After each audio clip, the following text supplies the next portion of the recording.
जय हिंद दोस्तों, कैसे हैं आप सभी लोग। मैं हूं आप सभी लोगों का दोस्त संचित। और दोस्तों, आज की इस वीडियो में हम लोग बात करने वाले हैं निफ्टी एंड बैंक निफ्टी में हमारा क्या व्यू जो है वो रह सकता है for the upcoming expiry of Nifty.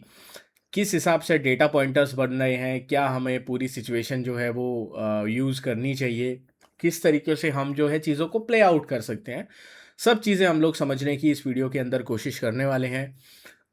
तो दोस्तों, वीडियो शुरू करने से पहले चैनल को सब्सक्राइब कीजिएगा, बेल आइकन को दबाइएगा और इस वीडियो का लाइक एम हम रखते हैं लगभग 1500 लाइक्स, जो कि आप पूरा कर ही देंगे। तो चलिए, अब ज़्यादा टाइम वेस्ट ना करते हुए वीडियो को शुरू करते हैं। आज के दिन अगर हम देखें तो निफ्टी जो है लगभग 250 पॉइंट नीचे बंद हुआ है, 1% के आसपास की गिरावट। सेंसेक्स में भी 700 सवा 700 पॉइंट की गिरावट है और बैंक निफ्टी 450 पॉइंट नीचे बंद हुआ है। तो ओवरऑल जितना ग्लोबल मार्केट गिरा उससे हम लोग कम गिरे। रीज़न बीइंग हम लोग बढ़े भी कम थे, ठीक है। तो उतना पैनिक हमारे बाज़ारों में नहीं आया जितना आ सकता था। बट स्टिल कमज़ोरी आज के दिन हमारे बाज़ारों में पूरे दिन रही। और पूरे दिन आज जो कमज़ोरी रही उसका मेन रीज़न ग्लोबल अनसर्टेनिटी था। हमने टेलीग्राम ग्रुप पे डिस्कस किया था। टेलीग्राम ग्रुप अभी तक आपने ज्वाइन नहीं किया है, डिस्क्रिप्शन में लिंक है। यहाँ पे मैंने आप लोगों के साथ डिस्कस किया था कि भाई किस तरीके से यूएस और ईरान के बीच जो हॉस्टैलिटीज़ हैं वो बढ़ती जा रही हैं। इसराइल ने जो है बात ना मान के डोनाल्ड ट्रंप की अटैक करने की जो है वो करी है चीज़। और उसके बाद दोनों में जो है लगातार बैक एंड फोर्थ अटैक जो है वो हो रहे हैं इस वक्त। क्रूड काफ़ी ऊपर चला गया है इस वक्त, 98 97 के आसपास जो है क्रूड चल रहा है। तो 6-7% का क्रूड में भी जंप है। तो ये अभी के लिए पूरी सिचुएशन हमारे सामने डेफिनेटली दिखाई दे रही है। अभी मार्केट बंद होते होते, जब हमारा मार्केट बंद हो रहा था, उस वक्त डोनाल्ड ट्रंप की तरफ से एक ट्वीट आया। डोनाल्ड ट्रंप ने बोला कि Israel and Iran must stop immediately shooting. मतलब भाई तुरंत के तुरंत जो है ये लड़ाई जो चल रही है इसको तुम बंद कर दो। ये डोनाल्ड ट्रंप की तरफ से बोला गया। और डोनाल्ड ट्रंप ने ये भी बोला कि उन्होंने नेतन्याहू को बोला है कि वो रिटेलिएट ना करे ईरान के खिलाफ। क्यों? क्योंकि वो एक पीस डील की तरफ काम कर रहे हैं। भाई पीस डील मुझे नहीं पता कब होगी, बट नेतन्याहू का तो क्लियर है कि सबको अपने इलेक्शन की जो है चिंता है। नेतन्याहू का इलेक्शन सितंबर में आने वाला है और अगर वो अटैक नहीं करते हैं, वो भी तब जब ईरान ने सामने से अटैक किया, उसको रिटेलिएट नहीं करते हैं, तो नेतन्याहू इलेक्शन हार जाएंगे।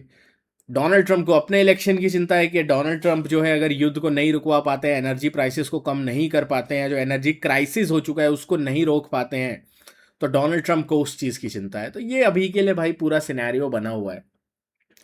यहाँ पे अगर हम निफ्टी का चार्ट देखते हैं, ठीक है, निफ्टी का चार्ट अगर हम देखें तो सबसे पहले एक चीज़ क्लियर है। आज जो निफ्टी ने रेजिस्टेंस लिया वो प्रीवियस स्विंग के आसपास से लिया है, ठीक है, लगभग 23,250 260 के आसपास से। आई थिंक आज पूरे दिन ही मैं आपको सतर्क रहने के लिए बोल ही रहा था। आई थिंक जब बाजार यहाँ पे था, मैं पूरे इस अप मूव में आपको थोड़ा सतर्क रहने के लिए बोल रहा था कि अगर आप बुल हैं तो भाई टाइट एसएल रख लो या फिर एटलीस्ट कॉशियस रहो, ठीक है। मैं नहीं बोलता किसी को भी कि किसी को क्या करना है, ट्रेड भाई आप अपने हिसाब से करते हो। मैं अपना पर्सनल जो एनालिसिस होता है वो शेयर करने की कोशिश करता हूँ। और क्योंकि जो है पोजीशंस नहीं होती है मेरे पास, तो मैं बायस के बिना जो है बता पाता हूँ जो रियल सिचुएशन है। तो अभी के लिए रियल सिचुएशन कल की एक्सपायरी के लिए निफ्टी में ये क्लियर है कि एक लेवल जो बहुत ज़्यादा इंपॉर्टेंट हमारे सामने है वो है 23,250 260 का लेवल, ठीक है। अगर हम ऑप्शन चेन भी देखते हैं यहाँ पे, तो ऑप्शन चेन में जो हम लोग अगर ओआई भी देखें तो 23,100 के आसपास जो है वो पुट में लगभग 70 लाख के आसपास ओआई है।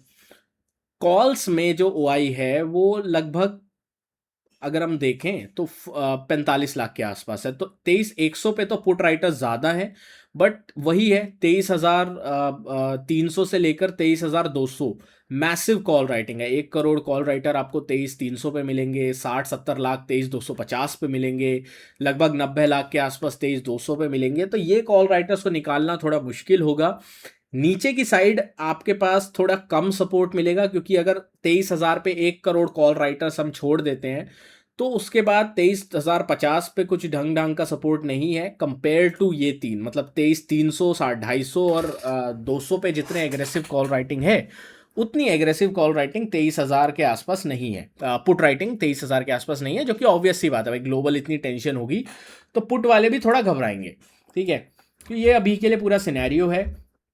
बाकी अगर हम देखें निफ्टी के बारे में, तो ये वाला जो लो है ये बहुत ज़्यादा क्रिटिकल है, 23,070 से लेकर 23,050 तक। तो कल के लिए हमारे पास दो रेंज है निफ्टी में, या तो हमको जो है वो 23,250 260 के ऊपर निकलना पड़ेगा, या फिर हम लोगों को 23,050 से लेकर 23,070 के नीचे जाना पड़ेगा, तभी कोई ट्रेंड मिलेगा।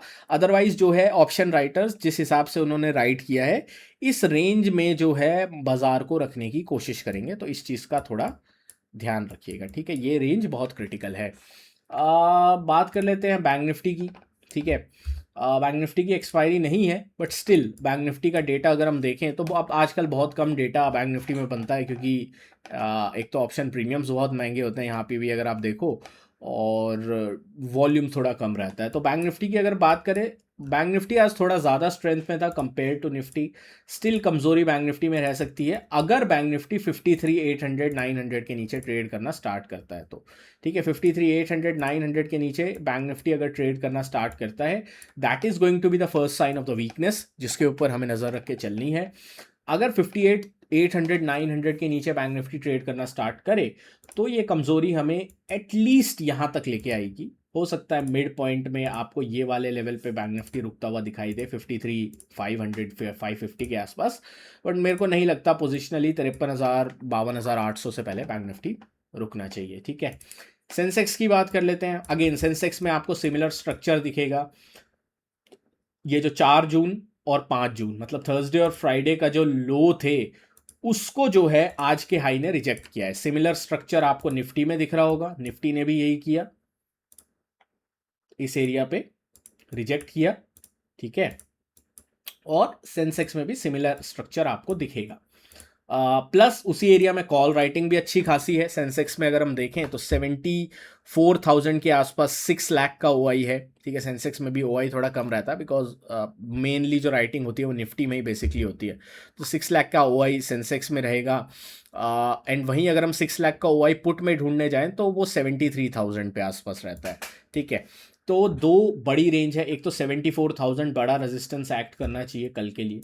दूसरी चीज़, अगर हम 3 घंटे के टाइम फ्रेम पे जाते हैं तो हमें एक चीज़ क्लियर दिखाई देगी कि सेंसेक्स में अगला जो स्ट्रॉन्ग सपोर्ट दिखाई देता है वो देता है 73,000 के आसपास। प्लस 73,000 के आसपास ही हमें लगभग 6 लाख के आसपास जो ओआई है वो पुट में दिखाई देता है ऑप्शन चेन में। तो सेंसेक्स तो तैयार है 73,000 तक जाने के लिए। अब गैप डाउन के ज़रिए जाता है या आप ओपनिंग के बाद जाता है, वी डोंट नो।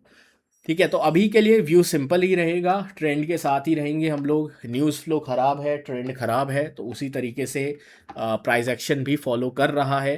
थोड़ा ऊपर जाता है, कोलैप्स नहीं हो रहा है अभी तक, बट एटलीस्ट हायर लेवल्स पे अच्छी खासी सेलिंग है, तो इसका ध्यान रखेंगे।